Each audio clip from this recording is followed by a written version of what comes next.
Okay, so hello and welcome to the Department of Sociology seminar series here at City, University of London. I'm Diana Yeh, Senior Lecturer in Sociology, Culture and Creative Industries here at City, and I'm really honoured to be hosting Ali Meghji's talk today on the synergies between critical race theory and decolonial thought.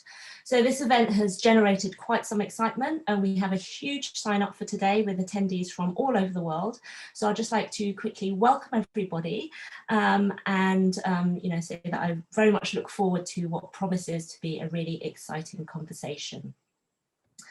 So today's talk is part of an ongoing public seminar series, and you can find out more about our forthcoming events on our website, as well as links to recordings to our past events.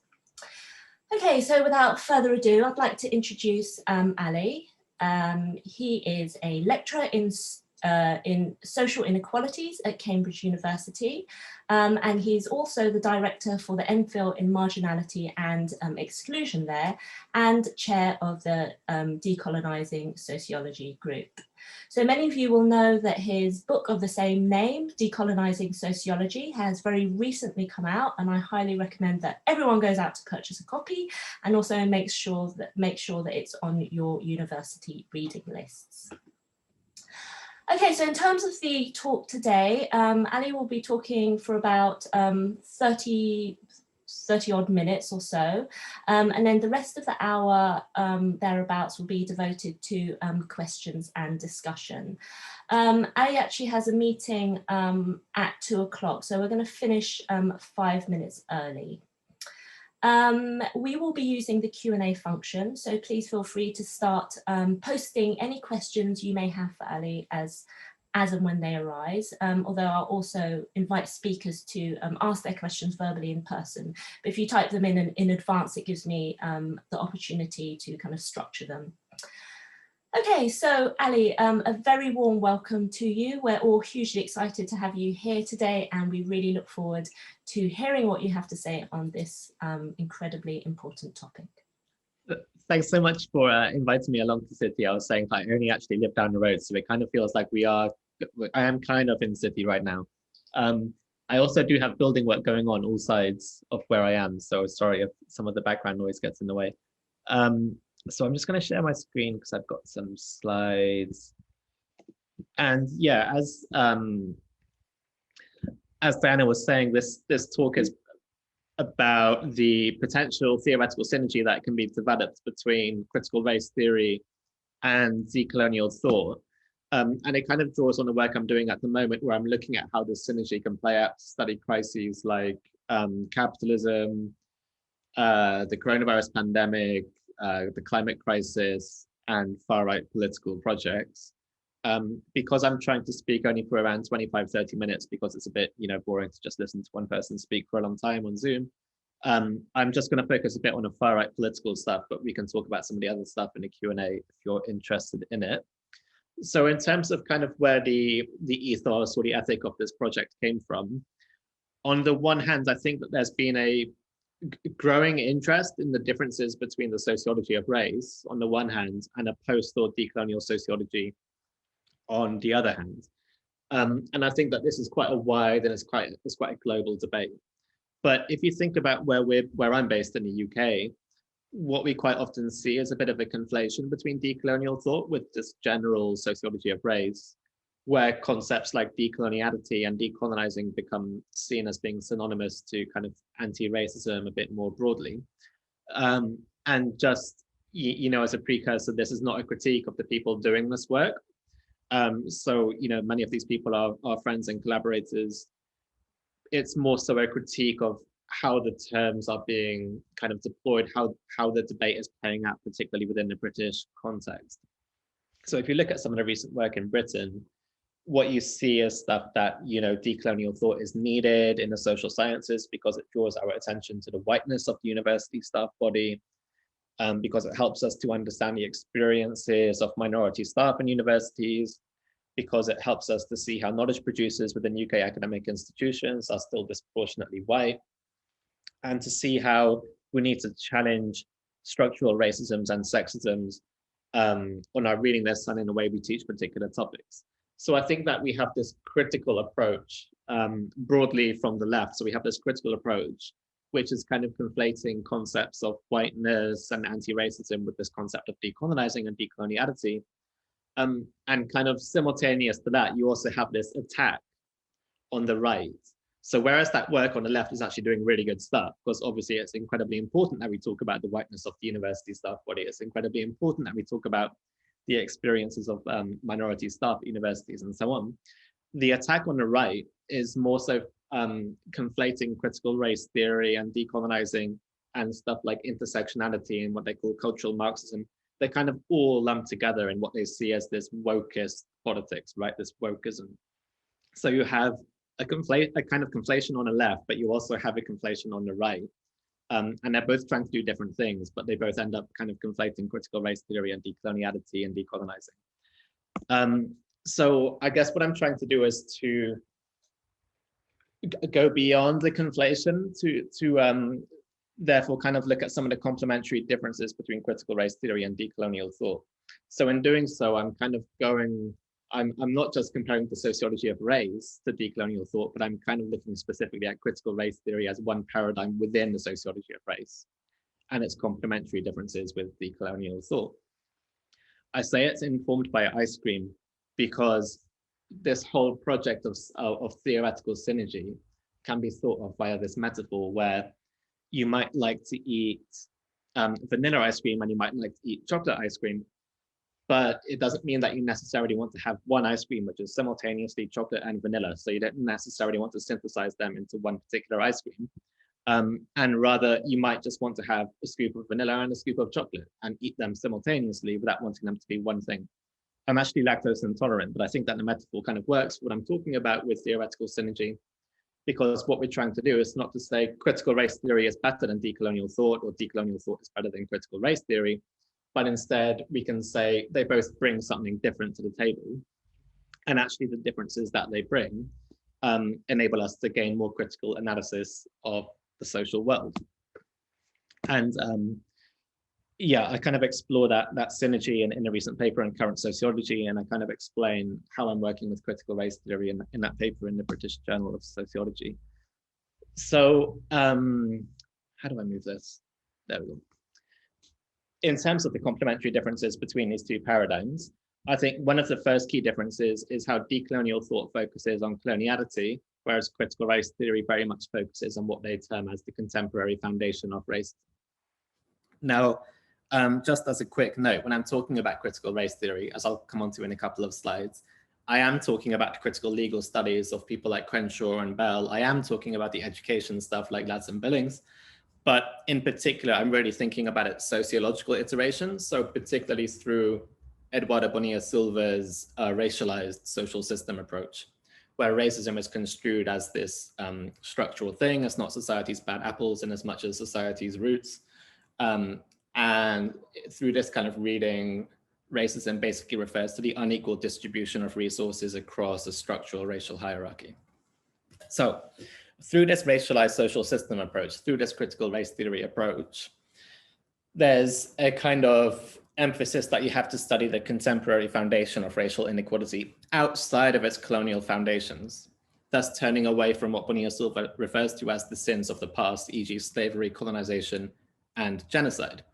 And it's a legitimate endeavor, right? So it's not meant to be a criticism when we're kind of comparing this to decolonial thought, because what critical race theory is doing here is it's showing that if you just reduce racism to a legacy of the past, you forget how people still benefit from racism in the present day and consequently maintain an interest in reproducing the present racial structure. And it's the point that Bonilla Silva makes himself, is that the only reason why any structure of inequality exists is because certain people benefit from it and therefore maintain an interest in reproducing it. So that's the point that he's trying to make in terms of studying the contemporary foundation of racism, is that rather than reducing it to the past, we really need to think about what function is it serving in the present, who is benefiting from it in the present, and how do those people who benefit from it collectivize and kind of bind around their interests in order to reproduce a total structure. However, in virtue of this kind of desire to study contemporary racism outside of colonial roots, CRT, critical race theory, becomes in tension with decolonial thought's focus on coloniality. Coloniality is a concept that's central to decolonial thought. Coloniality refers to essentially how the power relations born in colonialism actually outlived the demise of colonial administrations themselves. So in the middle of the 20th century, most colonial administrations, well, most of the world became decolonized, right? And you see the demise of empires. What the theory of coloniality, what coloniality enables us to see is how just because these nation states became formally independent, it didn't mean that we got rid of that whole global system of power that we can refer to as coloniality. So as Maldonado Torres puts it, coloniality refers to long-standing patterns of power that emerged as a result of colonialism that define culture, labor, intersubjective relations, and knowledge production well beyond the strict limits of colonial administrations. Thus, coloniality survives colonialism. So I think what you see in decolonial thought, in contrast to critical race theory, is that decolonial thought uses the concept of coloniality to link the historical events of colonialism with contemporary inequalities. So if you think about how we can approach this continuity, you can think about how, for instance, the West has consistently positioned itself as being epistemologically and materially the dominant center of the world, even after that moment of decolonization in the mid-20th century. So if you think about the logic of coloniality in terms of how it was underlying the West's mission to bring civilization to the rest of the world during colonialism hundreds of years ago from 1492 onwards, this is precisely the same logic that underlies more recent Western economic, political, and military interventions in the unruly global South. Grossvogel has a really good kind of quote, which I use to demonstrate this, when he says, during the last 520 years of the European, Euro-North American, capitalist, patriarchal, modern colonial world system, we went from convert to Christianity or I'll kill you in the 16th century to civilize or I'll kill you in the 18th and 19th centuries to develop or I'll kill you in the 20th century. And more recently to democratize or I'll kill you at the beginning of the 21st century. So what the concept of coloniality enables us to do is really just to spot the amazing continuities between the power relation born in 1492 with the global power relations still present now in 2021.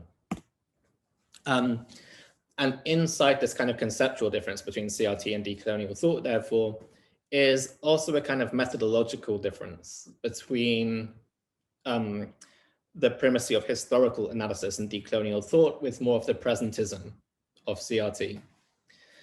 So one reason why critical race theory has been so appealing to scholars, particularly in the United States, is because since its emergence in the 1980s, it's provided immediate critiques to the racial status quo. So if you think about how critical race theory started in the US with people like Crenshaw writing in the late 80s and Bell writing in the late 80s, early 90s, they were essentially writing at a time where more than 20 years after the introduction of civil rights legislation, Black Americans were actually doing a lot worse on many measures, including underemployment, health, unemployment, the percentage of people living in poverty, and educational enrollment, right? So critical race scholars like Crenshaw and Bell pointed out that there's a serious problem in a legal system where it appears as if racial equality is guaranteed as a national right.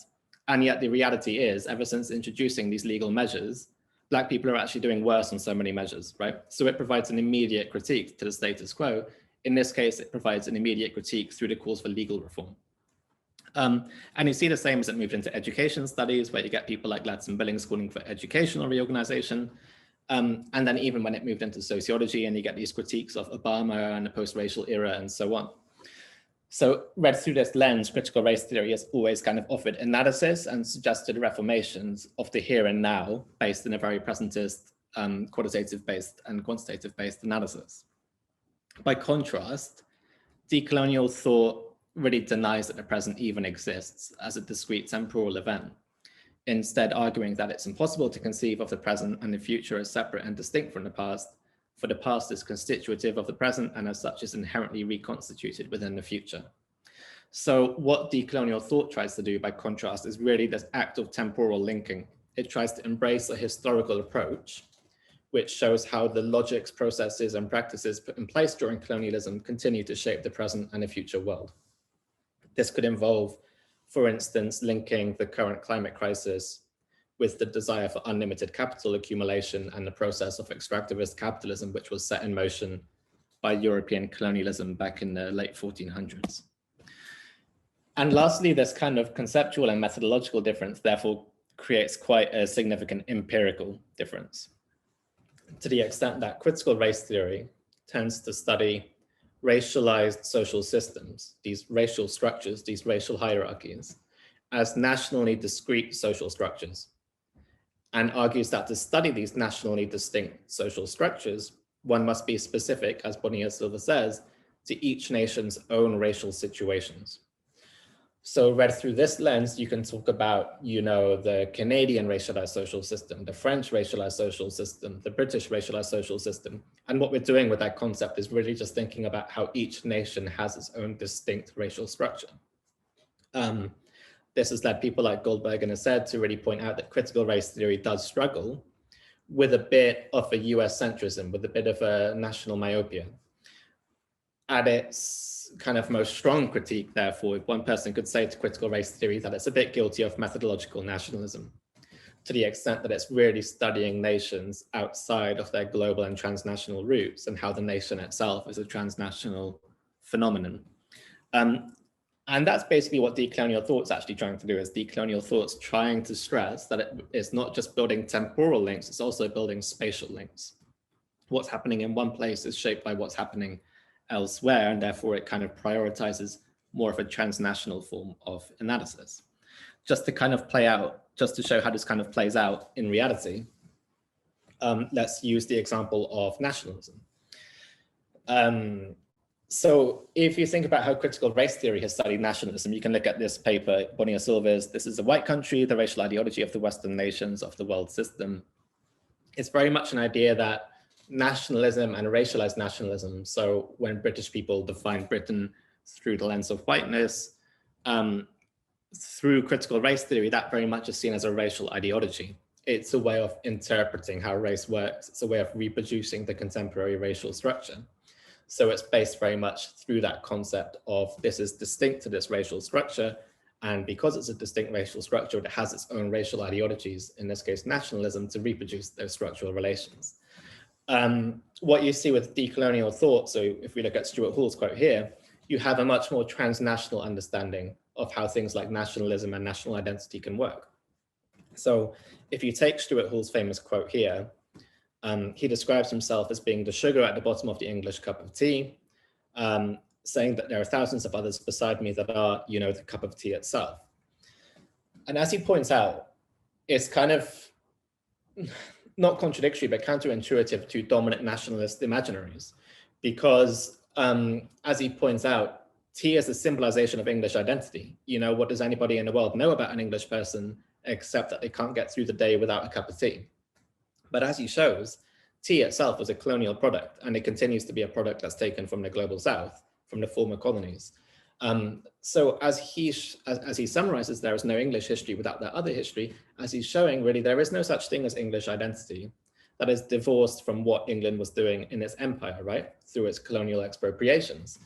So when it comes to more of a decolonial focus on nationalism, what you're really seeing is that things like national identity and these kind of politics of nationalism are very much rooted in the logics that were born in the empire and in the things that were happening in the empire. So it's a much more kind of transnational approach to what you see in critical race theory, which studies it through the lens of ideology.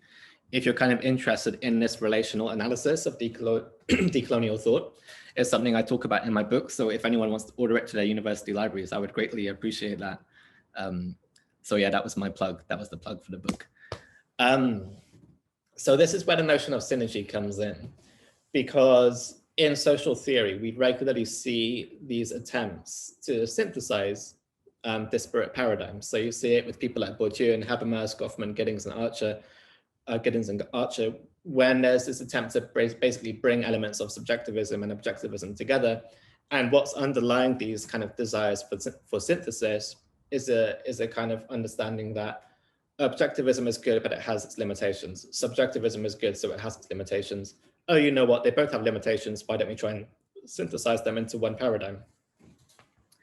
And for me, those kinds of desires of synthesis are themselves almost like a byproduct of the colonial episteme of, very Eurocentric, Western-centric ways of thinking, where we often have these claims to universalism. And we have this belief that universalism is a possibility and is something that we should actually be working towards in social theory. And I think that, one of the central premises of decolonial thought is that a theory doesn't have to be a theory of everything. And I think that the way it does that is through this notion of pluriversality. And it's basically built around this view that rather than espousing a hierarchy between different traditions of thought, or claiming that some traditions and theories can achieve universality, we should actually be involved much more in a horizontal strategy of openness to dialogue among different epistemic traditions. It's much more about putting different traditions into conversation with each other, different theories meeting one another to reach the common goal of critical knowledge production. And it's kind of through this ethic and this ethos that I kind of want to develop a bit of a synergy between critical race theory and decolonial thought. The way that I wanted to just briefly summarize it then was by looking at far-right political projects. I've used the term populism here, but a couple of my colleagues, I hope they're not watching, Aurelie in London and Aaron Winter are quite critical with people using the term populism who don't really study populism. So I'm changing this to far-right political projects. And you can think about this in terms of, Trump's administration, Brexit as a political project in Britain, and Bolsonaro's administration in Brazil. And I think that what you see in all of these cases is that in order to fully understand both how their political projects came to fruition and also how they were reproduced as they were going on, you really do need to balance this kind of focus on the national racialized social system with its own particular racial ideologies, with its own particular racialized emotions. You need to balance that with a much more historically embedded transnational form of analysis, which decolonial thought can really bring to the table. And in doing so, we're not saying that one approach is better than the other, but rather we're saying different approaches allow us to know different things. And if we want to really know more of the total picture, we need to be bringing both of these different paradigms to the table. So let's start with critical race theory, because if you go back to 2016, which now feels like 100 years ago or whatever, you can see how with the projects of Trump and Brexit, critical race theory is really important because it enables us to gain insights into how both of these political projects played upon and further reproduced post-racial ideology. The ideology that we are beyond structural racism, that we're all on an equal level playing field. Because as people like Miri Song have pointed out, kind of by a contradictory logic, through this idea that we're all on an equal level playing field and that structural racism is no longer a thing, it enables white people to recast themselves as being the victims of racism. Because if it is the case that there's no structural racism, and yet there are things like affirmative action, or there's race equality acts, which protect you against racial discrimination. There are certain jobs that only hire racialized minorities for particular training schemes and so on. These things can all be recast as anti-white discrimination, because if we're all on an equal level playing field, why do all of these people get a leg up? Why do all of these people get a head start on us? So there's a connection here between post-racial ideology as a kind of interpretation of the world and racialized emotions of white victimhood, of devaluation, and so on. And this is exactly the interplay that both Trump and Brexit were able to galvanize and reproduce. So if you think about the way that Trump directed these two electoral speeches towards white people, mainly white workers in the audience and white middle class people, he says, Hillary Clinton is proposing to print instant work permits for millions of illegal immigrants taking jobs directly from low-income Americans. I will secure our border, protect our workers, and improve jobs and wages in your community. So he's basically feeding out this post-racial ideology, feeding out or kind of galvanizing upon, building upon these emotions of white victimhood among middle class and working class Americans, white Americans, by saying that I'm going to be the person that gives the valuation and respect back to you. As he says in another electoral speech, my opponent slanders you as deplorable and irredeemable, but I call you hardworking American patriots who love your country and want a better future for all of our people. Every American is entitled to be treated with dignity and respect in our country. So very much an idea that I'm going to be the person that is the answer to your emotions of victimhood. I'm going to be the person that brings back that recognition to you. And that's exactly also what you see in the UK with Brexit, in the sense of there's once again this interplay between a post-racial ideology that racism is no longer a structural thing, and the accompanying emotions of white victimhood on behalf of white people living in Britain. So Nigel Farage kind of describes that himself when he talks about how open door migration has suppressed wages in the unskilled labor market, meaning that living standards have failed and that life has become a lot tougher for so many in our country. So there's once again this idea that white people and white workers in particular, so there's a boundary towards white workers, even though we know that the white working class weren't the predominant voting people, but there's boundaries being deployed out there, which presents this picture of racialized immigration being a threat to the conditions of ordinary white folk living in the UK. This is exactly the same logic that Boris Johnson drew upon when he was explaining why he got involved in Brexit. He says, we also need to ask ourselves some hard questions about the impact of 20 years of uncontrolled immigration by low-skilled, low-wage workers, and what many see as the consequent suppression of wages and failure to invest properly in the skills of indigenous young people. And for me, it's that particular concept of indigeneity that's really kind of telling about the way that they're implicitly racializing the language. They're trying to address particular audiences without ever really mentioning the concept of race itself. So once again, there's this interplay between this post-racial ideology and this white victimhood. And this quote here from Theresa May is quite telling, because she's addressing these white towns that voted almost exclusively that voted in very high numbers to leave the EU, even though they were populated by almost exclusively white populations. And she says that Brexit became an opportunity to build a Britain that valued these residents, the residents of these almost exclusively white towns that voted in high numbers to leave the EU, addressing the everyday injustices that ordinary working class families feel are too often overlooked. So even here, there's this kind of conflation between the white workers and white middle class and this ordinariness, right? So even Theresa May is kind of speaking in ways that are heavily racialized, even though the term race isn't used, in a way that once again furthers this idea of post-racial ideology that these ordinary people are now the people suffering inequality, and that they're overlooked. They have these emotions of devaluation and non-recognition, and this can be a political project that really brings it back to them. Bolsonaro's election victory was a bit different, to the extent that he's not necessarily drawing on the same interplay between white victimhood and post-racial ideology. Instead, what we see once again is that critical race theory is useful because it's very particular to the national racialized social system. In this case, it really allows us to see how Bolsonaro drew very heavily upon the ideology of racial democracy. This ideology holds that due to the historical mixture between the country's different racialized groups, Brazil is either seen as a raceless society or a non-racist society.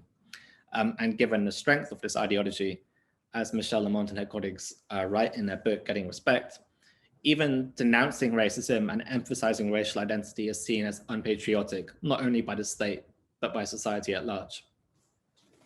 And in the run-up to his election and in the run-up to his electoral victory, you can see Bolsonaro very heavily drawing upon this ideology of racial democracy by regularly criticizing what he sees as a non-integration of indigenous people and Afro-Brazilians into the Brazilian state. So he talks about how we need to integrate them, indigenous people, into society. He talks about the fact that the Indians do not speak our language, they do not have money, they do not have culture, they are native peoples. How do they manage to get 13% of the national territory? And he also says, not a centimeter will be demarcated either as an indigenous or Afro-Brazilian reserve.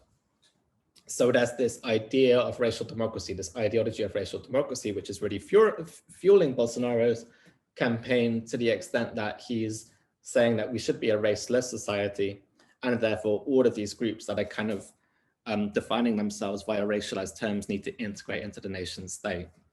So there's that ideology at play there. But what we see once we bring decolonial thought into analysis is that each of these racial ideologies and these emotions of victimhood, they also interrelate with this more historically embedded, with this more transnational notion of coloniality. So if you think about Brexit and Trump, the two campaign kind of slogans, take back control, make America great again, they both are talking about history, right? Take back control, make America great again.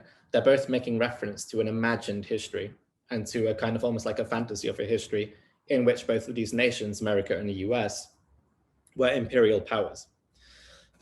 So we can kind of almost approach this through Gilroy's notion of post-colonial melancholia, to the extent that Brexit and Trump can both be seen as projects that were built around the idea that we used to be a colonial superpower, an imperial superpower. That transnational, that global superpowerness has been taken away from us. We are the political project that can give it back to you. And you can see that when Trump says things like, our country is in serious trouble, we don't have victories anymore, we used to have victories, but we don't have them. And then he says, you know, they're laughing at us, the rest of the world is laughing at us, at our stupidity. The US has become a dumping ground for everybody else's problems. You can see it when he says stuff like, we know the truth, we will speak the truth, and we will defend that truth. America is the greatest fighting force for peace, justice, and freedom in the history of the world. You can see it when he says stuff like, together there is nothing that Americans can't do. In recent years and even decades, too many people have forgotten that truth. They've forgotten that our ancestors trounced an empire, tamed a continent, and triumphed over the worst evils in history, etc., etc., etc. A growing number used their platforms to denigrate America's incredible heritage, challenge America's sovereignty, and weaken America's pride. And just in a way that Trump was basically saying, I'm going to offer you the political project that brings back this global valuation to the US. This is exactly what you see also with Brexit. So Boris Johnson himself, in explaining why he joined the campaign to Brexit, said the independence of this country is being seriously compromised. It's a fundamental democratic problem, this erosion of democracy, that brings me into this fight. So once again, it's kind of posed as this idea that the very political valuation of democracy, the very political process of democracy is being challenged in the UK because of their membership in the EU. And this project, Brexit, can be the thing that brings the sovereignty back to the UK, just in a way that Donald Trump spoke about American sovereignty. And you know, this is the exact reason why this idea that Brexit, that EU membership was something that was impeding on the greatness of Britain. This was the exact reason why members of parliament like Anne Widdecombe were able to liken the vote to leave the EU to being a slave revolt. It's this idea that we are being held captive by something when we should be a superpower. And it's this project of Brexit, which is going to enable us to transition back to the past where we were this imperial power. And what you see, therefore, in Trump and the Brexit political project's kind of imagined histories is actually a misunderstanding of that history itself, right?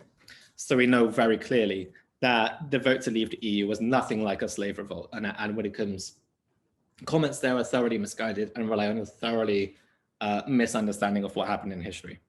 We know that when Donald Trump talks about the US being the greatest fighting force for peace, justice, and freedom, once again, that's simply not the case, right? When they say we won 2 world wars, defeated communism and fascism, there's all of these critiques which say that the US is a fascist state anyways, right? In terms of their settler colonial logics and in terms of their military interventions abroad. So it relies on a misunderstanding of history. And that's exactly what you see as well with Bolsonaro in Brazil, and the way that the logic of coloniality fused into his political project. Because when he's talking about the legacy of enslavement in Brazil, for instance, he says the Portuguese didn't even set foot in Africa, it was the Africans themselves who handed the slaves over. Why is this important? Well, a large part of Bolsonaro's campaign was about building Brazil's European Portuguese roots, especially to Christianity.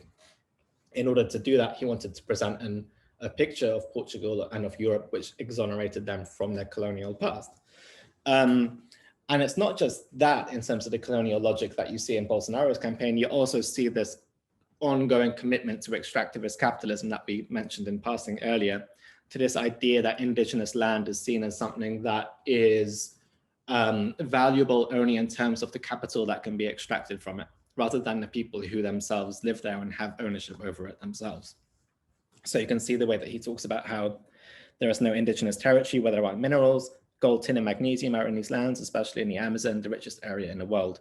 I'm not getting into this nonsense of defending land for Indians. He says again that indigenous reserves are an obstacle to agribusiness. You can't reduce indigenous land even by a square meter in Brazil. So there's very much an idea, once again, of, you know, that there's a fusion of coloniality in this project to the extent that he wants to carry on this project of settler colonialism driven by the logic of capital accumulation via extractivist capitalism. So just in terms of concluding thoughts, I guess what I'm trying to do with this project and trying to like speak about briefly in this talk is just how we need to shift our attention towards synergies and towards this notion of synergy rather than necessarily synthesis. So we should kind of work together between different traditions to try and create collaborations and conversations between things that we might think are quite different in what they're trying to do, rather than trying to foster epistemic hierarchies between different theories. For me, the synergy between critical race theory and decolonial thought is a good example of this, because it enables us to really build modes of analysis that balance the study of the transnational with the local, and that they enable us to historicize social phenomena whilst maintaining visions of the present. So that's basically, yeah, that's basically everything that I wanted to talk about. So I'll stop sharing my screen now. Brilliant. 36 minutes, sorry. Thank you, Ali. That was fantastic, really insightful analysis and really helpful thinking about how we can sort of move forward in bringing together sort of different perspectives. And we already have a number of questions for you. I would just like to flag up to everyone that feel free, please, to type in your questions in the chat, or if you prefer simply just to ask verbally, again, feel free to just put your hand up using the raise hand function, and then we will be able to give you mic access so that you can do that. So I've had lots of comments, so thank you, this is brilliant. So let's just go through some of the questions now. So I would invite those who have typed in their questions just to come in, because I think it's nice to kind of like get that sense of community, so it's not all fielded through me. You can ask your own questions, I'm sure. Saeed, would you like to come in? You had a kind of a question quite early on in terms of Ali's framing, I suppose, of decolonial thought.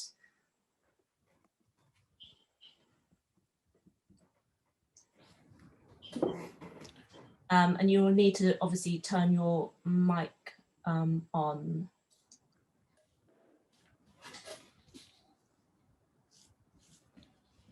Saeed, I don't know if you're having trouble turning your mic on.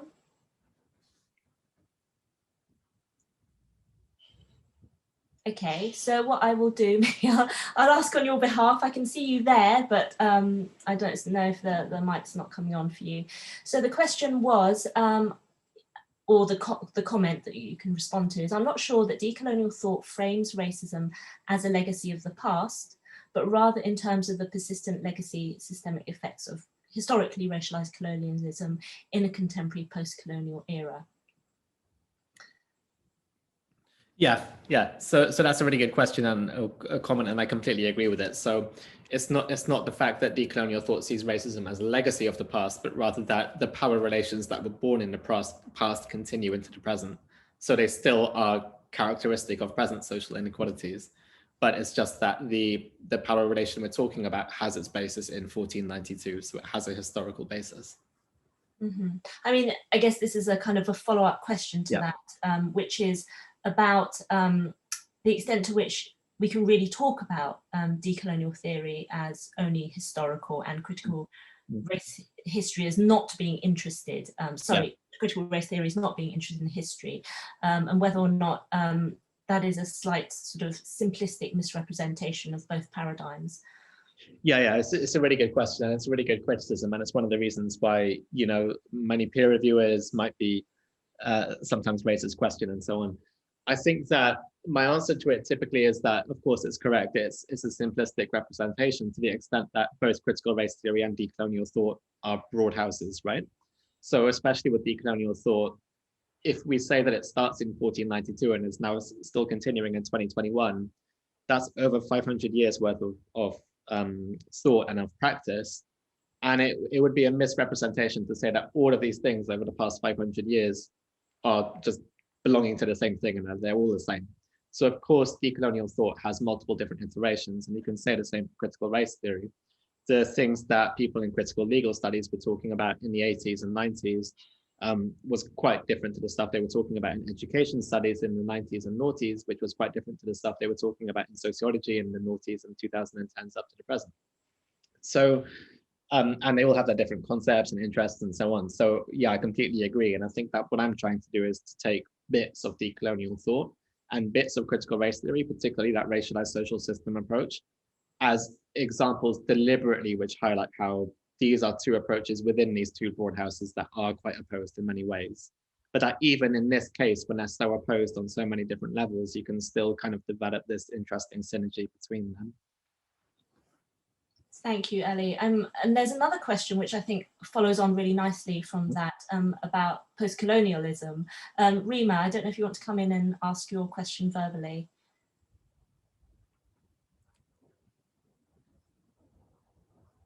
Oh, hi. Can you hear me, Joanna? Yes, we can. Hi, Rima. How's it going? Yeah, I'm all right, thanks. Yeah, no, that was really good, Ali. Thanks so much. I was just teaching this with my students last week, and one of the questions they asked, first year students actually, one of the questions they asked was, so what is the difference between post-colonialism and decolonialism? And post-colonialism wasn't something that we sort of kind of discussed at length, really. And I was just thinking about how, or you know, in light of the last question as well, how or does a post-colonial perspective sort of work with this kind of combined kind of analytical power and the emancipatory scope of critical race theory and decolonial theory that you outlined, particularly in the way that I see this area of sociology going now, and particularly from a pedagogical perspective? Yeah, so I think that the post/decolonial divides, I think it is porous, but I know that people will disagree. So I think that the reason why people would disagree is because if you look at people we typically identify with belonging to the post-colonial traditions, so Said, Baba, Spivak, and Chakrabarti, and so on, there's a geographical focus on South Asia or North Africa or the Middle East. There's also a disciplinary kind of focus in terms of they're coming from the humanities. And there's also an epistemic kind of focus in the fact that they all are based from this post-structuralist mode of thought where it has its roots in folks like Foucault. So people of the decolonial thought, by contrast, criticize post-colonialism for being a Eurocentric criticism of Eurocentrism, to the extent that it's trying to escape lots of the problems of Eurocentric thinking, but it ends up coming back to this theory of post-structuralism, which itself kind of developed within that colonial episteme. So I think that that's one of the central differences. What decolonial thought's trying to do through the concept, especially of modernity, coloniality, is to bring back our understanding of the rhetoric of modernity and so on to 1492 and to really to the colonization of Latin America, which once again isn't necessarily as systematically talked about in the post-colonial tradition. But there are a host of people that obviously use elements of both theories of thought. So even in the contemporary, people like Gominda Bambra and Julian Go and so on are already using all of these elements together. And just what you were saying about pedagogy, I think it actually comes back to what you say in your paper, which is to do with decolonizing political theory and politics, is that it's not just about representation. So I think you used that phrase, it's not just about shoehorning people onto reading lists, but it's really about questioning the structure of what we're teaching. So, all of us in sociology, we probably have to do Marx and people like Marx and Weber in our introductory sociology courses, right? It wouldn't be a decolonized or decolonial curriculum if we did exactly the same thing, but then also had a reading of Angela Davis or also had a reading of Du Bois or whatever. It would be more towards the decolonial paradigm if instead we looked at how people like Marx and Weber had these massive bifurcations between the West and the rest, the Western capitalist mode of production against the Asiatic mode of production. It would be much more towards a decolonial perspective if we talked about how neither Marx or Weber, well, Weber and Marx kind of did, but not so much, talked about that systematic relation between how capitalist development in the West derived from their colonial expeditions and their colonial expropriation.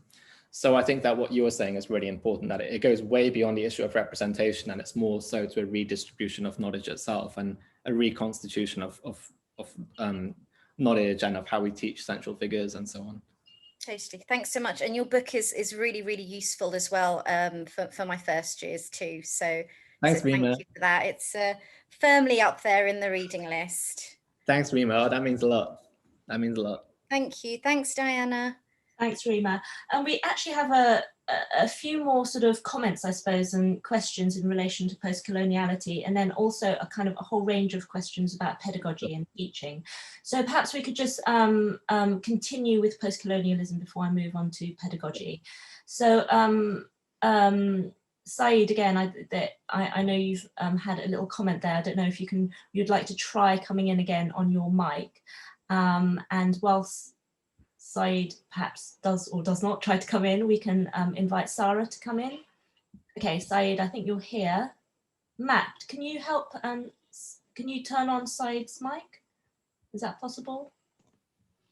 I can just ask to unmute, which I have, so it's obviously something their end. Okay. Okay, I'm sorry about that. I'm afraid I'll have to do it for you. It's the fact that Grossfogel has suggested that post-colonialism tends to play up cultural matters and play down political economy. Perhaps before we get you to comment on that, Sarah, would you like to come in with your question about subaltern studies as well? Can you hear me? Yes, we can. Fantastic. So I suppose that when you were talking about this kind of like almost this gap between critical race studies and decolonial thought, what struck my mind was it sounds like the gap is actually the kind of like the politics of post-colonial and subaltern studies thought. It's like because it seems like you're talking about something that's internal cultural and internally based against kind of like the historical, international, global, and what sits between those is the politics and the international politics of it. And that's I suppose that's why I was wondering about what seemed the relative absence of post-colonial and subaltern thinkers in the talk that you gave today, is that like it seems like that's where some of the gap is. So that was kind of like a comment, question, thought. And the other one was about when you talk about this universalist versus pluralist issue, that kind of like people want to universalize the decolonialism effectively. It's like, I mean, that seems like right in the ballpark of kind of a lot of Spivak's arguments when she talks about kind of like not trying to make different theories fit with each other, but accepting they're going to contradict and be fractured in effect. So I suppose they're kind of like more thoughts than critiques, but it was like questioning is that where the gap is, or part of the gap?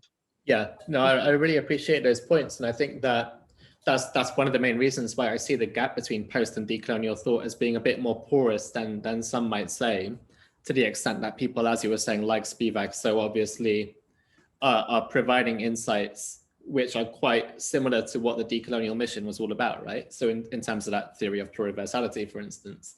I also think that you're right, and it's something that I do in this forthcoming publication, is really looking at social groups and activist groups who have put this into practice, the synergy into practice. So it's not just an academic thing, but it's things that people have done in the struggles for justice historically. So I look at the Zapatistas and I look at the Black Panthers and so on, because these are all groups that have done that balance between internationalism and specificity of the national racialized social system.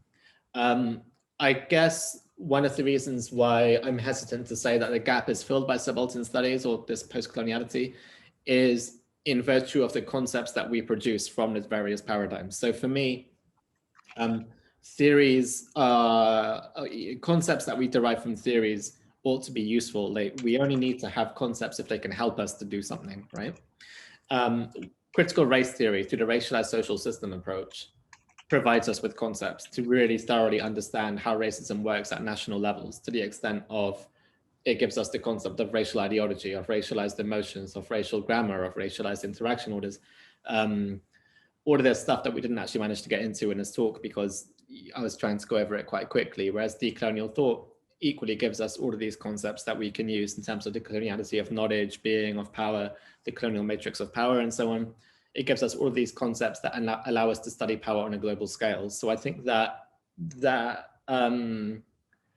it's almost like there isn't necessarily a gap in between, even to begin with, but more so that there's a difference and there's a tension that you talked about in terms of what Spivak says with contradictory theories. And it's a productive tension rather than a tension that creates a gap, if that makes sense. Fantastic, thank you, Ali. Now, we do have a lot of questions coming in, and I think we probably, I'm afraid, won't be able to answer them all. Okay, so I apologize to that if I'm not able to invite you to answer, to ask your question, but we only have about, I don't know, eight or so minutes left and quite a few questions coming in. But since there are a lot of questions around higher education and decolonizing the curriculum, perhaps you wouldn't mind taking a couple of those. Kumarin, would you like to come in and ask your questions? And thanks for being so patient because you've been waiting for a very long time.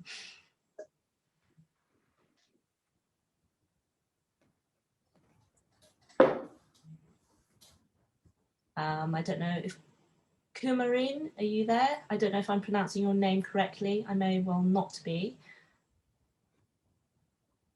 Okay, oh, there you are. Okay. Again, you have to unmute yourself if possible, or Matt, if you can unmute.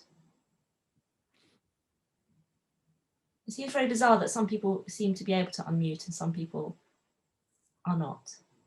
Okay.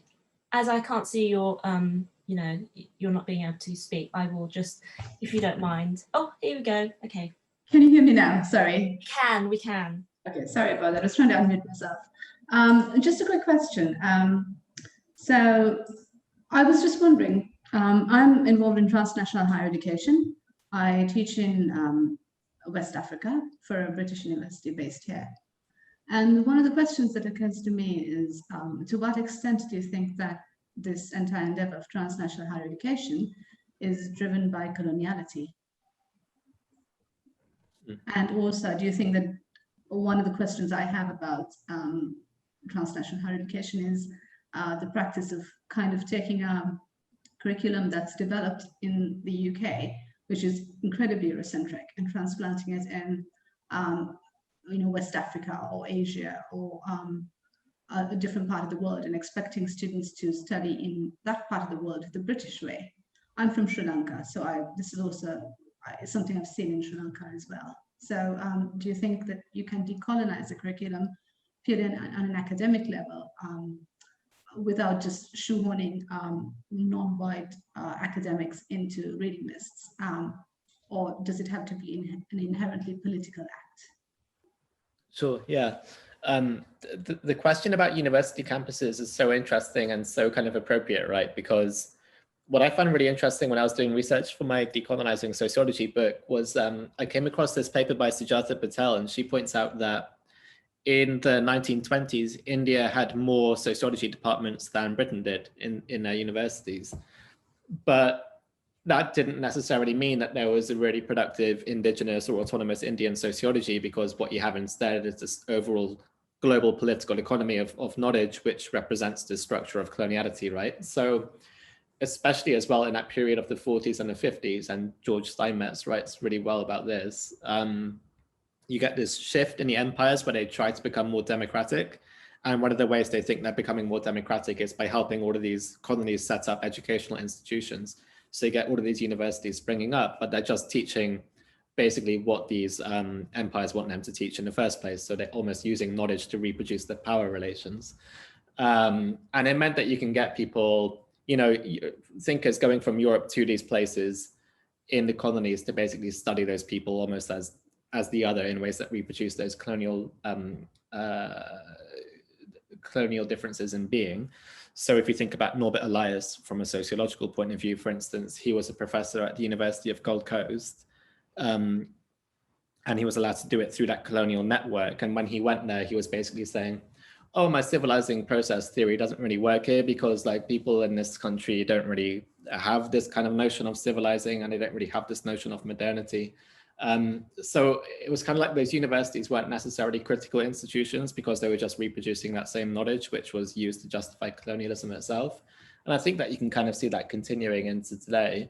And that's why, in terms of a really quick answer to your second question, it doesn't really make sense to divorce the knowledge or the academic from the political, because, and I think that this is something really central to both critical race theory and to decolonial thought, is that when we're talking about social justice, we're talking about cognitive justice, we're talking about epistemic justice, and all of these are kind of interrelated to each other. You know, Sousa Santos says himself that there's no global social justice without cognitive justice. So it's all kind of interrelated. Thanks so much, Ali. Okay, so we are 5-2, but there are just one last question I'd like to do in terms of bringing together a few questions that kind of interrelate. So I think rather than inviting people to do that, if you don't mind, I'll just do that to sort of in the interest of time. So it's around very much this, you know, precisely what you've been talking about in terms of political action. So one comment is about, do we lose sight of the ethos of decolonial critical race theory if we become too distracted with these kind of abstract theoretical debates? And I think that a kind of a related question is inviting you to reflect on your own position at Cambridge and its history when thinking about coloniality and structural racism. And finally, a question that is about anti-racism and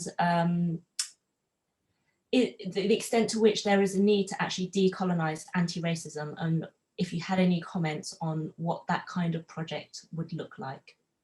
Sure, yeah, super interesting. So decolonize, maybe I'll start in reverse, and we don't have too long, so I'll try and go quite quickly.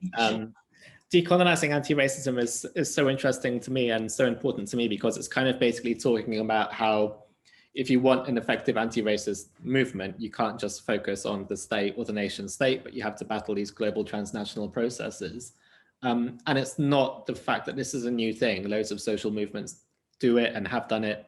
But also, if you think about seminal intellectuals who both critical race theory and decolonial thought want to claim as their own, so people like Du Bois, Angela Davis and so on, Patricia Hill Collins and so on, they've always stressed this, right? And they've always put this into practice in their work. So that kind of balance between nationalism and internationalism in anti-racism is so important. Yeah, so I think that's a really good point. And you can see that even in practice with how, you know, Maori people in New Zealand were kneeling and in solidarity with the Black Lives Matter protests in the summer, and connecting the process of racism in the US to stuff like hyper-incarceration and indigenous extractivism in New Zealand. So yeah, this stuff's going on. And the other questions, the Cambridge reflecting stuff, yeah, it's like super appropriate because it's a university that was only made possible by colonial wealth, right? But I think that what's really important is that we just stop going beyond these kind of recognitions. So like we can recognize that stuff has bad past. We can recognize that stuff was the outcome of colonial murder and so on, and expropriation. And instead really think about not just recognizing it, but putting that recognition into a practice. So, and it's bad because it becomes individualized, but, and so that's my issue, is that lots of the stuff I do is hyper individualized. So I'm not really changing any big structures, but we've started a new paper on like decolonial, post-colonial sociology and stuff. We make sure that all of our sociology students from the first year to the last year are kind of grounded in this kind of work. It's not changing any structures, and I don't think it's good to pretend we're doing something we're not, but I hope it's better than it was before, even though it's still not good. So yeah, and I can't even remember the third question. What was it again? Sorry. Okay, well, Ali, I know you have another meeting at 2, and it's like 1 minute to 2. So I think we should, in the interest of your next meeting, allow you just to... Oh, thanks, I appreciate that. So I really thought it was at 3, it's completely my fault. Sorry, go off to your Zoom. So I just want to thank you for a brilliant talk. You know, you've raised so many interesting questions, and obviously we didn't get through half of them. So, you know, there's obviously a huge interest in what you're doing. So thank you so much for coming in and sharing your thoughts with us. Thank you to all of the audience, and really apologize to anyone who, you know, I didn't manage to get you to ask your question, but hopefully, you know, Ali's there, you know, he may be happy to, you know, receive contact from you afterwards if you have any other questions. Yeah, definitely. Again, thanks so much, Ali, and take care, everybody. Thanks so much for having me. Okay, cheers. Bye-bye. Bye. Bye.